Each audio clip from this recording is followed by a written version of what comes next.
Hi అండి. అందరికి నమస్కారం. నా పేరొచ్చేసి ప్రవీణ్ అండి. నేను ఇక్కడ కేరళలో ఉంటానండి. కానీ నా ప్రాపర్ వచ్చేసి తెలంగాణ. ఇక్కడ మన కేరళలో లాటరీ షాప్స్ ఉన్నాయండి. నేను ఈ వీడియోస్ చేయడానికి ముఖ్య కారణం ఏంటంటే, చాలా మంది మన తెలుగు స్టేట్స్‌లో వేరే వాళ్ళ దగ్గర లాటరీ తీసుకొని మోసపోతుంటారు. కొంతమందేమో జీఎస్టీ కట్టమని అడుగుతుంటారు. కొంతమందేమో మేము వేరే యాప్స్‌లో తీసుకున్నాం. లేకపోతే వేరే ఇతని దగ్గర తీసుకున్నాం.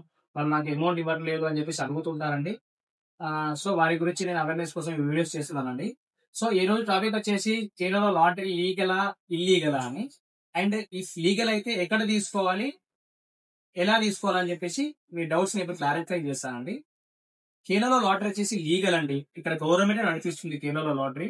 కేరళలోనే కాదు ఇండియాలో 2, 3 స్టేట్స్ ఉంటాయి. లైక్ నాగాలాండ్, పంజాబ్, మిజోరాం లాంటి స్టేట్స్‌లో కూడా లీగల్ అండి. కేరళలో మేజర్ ఈ స్టేట్స్‌లో కన్నా కానీ కేరళలో ఎక్కువ టికెట్స్ సేల్ అవుతూ ఉంటాయి. పెద్ద బంపర్ కూడా ఇక్కడే ఉంటుంది. 25 crore. Next running bumper 12 crore. Next వచ్చే బంపర్ 20 క్రోర్ ఉంటుంది. Christmas bumper. ఇప్పుడు రన్నింగ్ బంపర్ వచ్చేసి పూజా బంపర్ అండి. ఇలా కేరళ మేజర్ ఉంటుందండి టికెట్స్‌కి.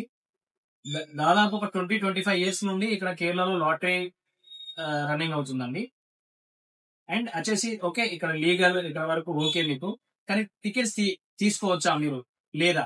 మీరు టికెట్స్ తీసుకోవచ్చండి. మీరు కంపల్సరీ కేరళకి రావాల్సి ఉంటుంది. వచ్చి టికెట్స్ తీసుకోవాల్సి ఉంటుందండి. మీకు టికెట్స్ కావాలనుకుంటే. లేదు ఇన్ కేస్ మీకు ఇక్కడికి రాలేకపోతున్నారు అనుకుంటే మీకు తెలిసిన వాళ్ళు లేదా పర్చేస్తరు ఎవరైనా ఉంటే వాళ్ళ ద్వారా మీరు టికెట్స్ తీసుకోవచ్చండి. మీ నియర్ బై కేరళలో ఎక్కడ ఉన్నా ఎక్కడికెళ్ళి టికెట్స్ తీసుకోమంటే వాళ్ళ ద్వారా మీరు టికెట్స్ తీసుకోవచ్చు. లేదు ఇన్ కేస్ మీకు ఎవరు తెలియదు మేము రాలేకపోతున్నాము అని మీరు అనుకుంటే మీరు నాకు కాంటాక్ట్ కావచ్చండి. నా నంబర్ డిస్క్రిప్షన్‌లో ఇస్తాను. మీరు నన్ను కాంటాక్ట్ కావచ్చు. నేను మీకు టికెట్స్ ఇస్తానండి. మీకు ప్రాబ్లమ్ ఏమి ఉండదు. మీకు టికెట్స్ గురించి ఏ ఇన్ఫర్మేషన్ కావాలనుకున్నా, ఏది కావాలనుకున్నా లైక్ టికెట్స్ డీటెయిల్స్ సంబంధించి ఏ ఇన్ఫర్మేషన్ కావాలనుకున్నా మీరు నన్ను కాంటాక్ట్ కావచ్చండి. నా నంబర్ డిస్క్రిప్షన్‌లో ఇస్తానండి. మీరు నన్ను కాంటాక్ట్ కావచ్చండి. ఓకేనా? థాంక్ యూ అండి. బాయ్.